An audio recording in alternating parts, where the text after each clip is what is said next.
Et nous avons rejoint notre invitée du week-end, notre invitée qui est une invitée cette semaine, Ariane Favolaro, bonjour. Bonjour. Vous êtes la présidente de l'association Children and Future Tout à fait. et on va parler de vous durant toute la semaine puisque c'est le coup d'envoi de la No Finish Line ce samedi à partir de 14 h ici même du côté de Fontvieille.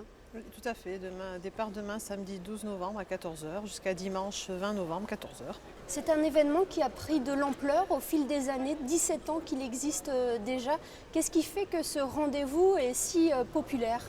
Je pense que le rendez-vous est populaire d'une part parce que les gens ont la possibilité de voir des projets concrets, notamment avec l'opération d'enfants au centre cardio-thoracique qui était au départ notre principal projet.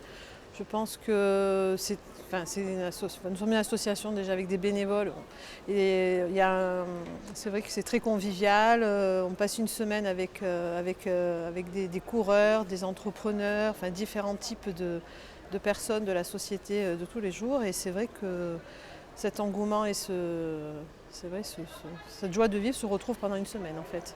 Alors pour cette 17e édition, il y a un objectif, l'objectif Lune. Racontez-nous un petit peu votre objectif de cette année. L'objectif de la Terre à la Lune, donc c'est 384 400 km que nous souhaiterions pouvoir atteindre avec tout le nombre de participants.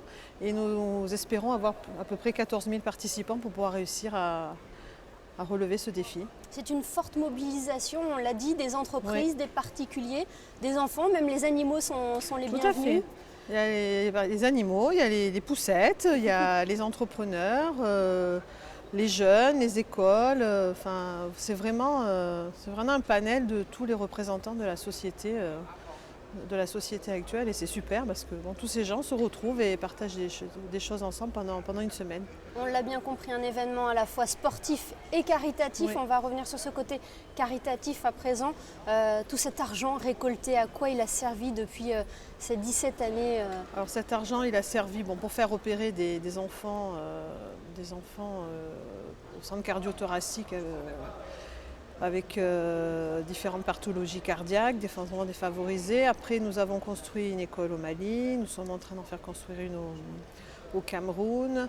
Nous avons travaillé beaucoup avec la direction de la coopération internationale, notamment en Mauritanie et là au Mali pour faire construire un centre de cathétérisme. Après, nous avons aidé aussi la direction de l'éducation nationale avec des projets pour les enfants en difficulté scolaire. Là, nous venons de faire construire un terrain de sport à la Trinité pour un foyer de l'enfance. Donc on l'a inauguré au mois d'octobre. Donc c'est vrai que c'était super de voir tous ces enfants qui vivaient dans ce foyer, qui n'avaient pas d'endroit pour jouer. Donc ils étaient super contents. Donc on travaille aussi avec l'Académie de danse de Monaco pour permettre à des jeunes d'avoir des bourses. C'est un panel aussi là divers et varié. Exactement. La maison de vie également. La maison de vie, donc on participe aussi au financement de la maison de vie. On avait financé des séances d'art-thérapie à l'hôpital, au centre Princesse Grace pour les ados qui souffraient de troubles alimentaires. Donc c'est vrai que c'est divers et varié et c'est surtout lié aux enfants en difficulté, aux malades. On va revenir sur les nouveautés de cette année. Chaque année a son lot de nouveautés. Plusieurs temps forts, plusieurs concerts aussi pour animer un petit peu cette course 24 heures sur 24, on le rappelle. Alors oui, un programme d'animation très riche cette année avec 12 groupes sur les 2 week-ends.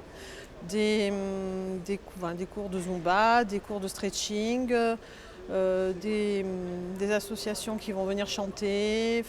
Ça va être aussi divers et varié. Et je pense qu'il va y en avoir pour tous les groupes pendant 8 jours là aussi. Et une sécurité renforcée due au contexte actuel. Tout à fait, une sécurité renforcée, un circuit qui a un peu changé aussi, puisque les personnes doivent aller courir sur la digue aussi maintenant pour des raisons de sécurité. Donc il va y avoir une sécurité renforcée aux 3 accès principaux. Donc il y aura des contrôles à tous les accès. Donc surtout, si les personnes peuvent venir avec le moins d'affaires possible pour éviter qu'elles perdent du temps aussi. Mais il faut savoir que ça sera renforcé, il y aura des contrôles, il y aura de la sécurité un peu partout. Donc on espère que tout se passera bien, mais il n'y a pas de raison. Donc tout est mis en œuvre, en tout cas pour que ça se passe bien.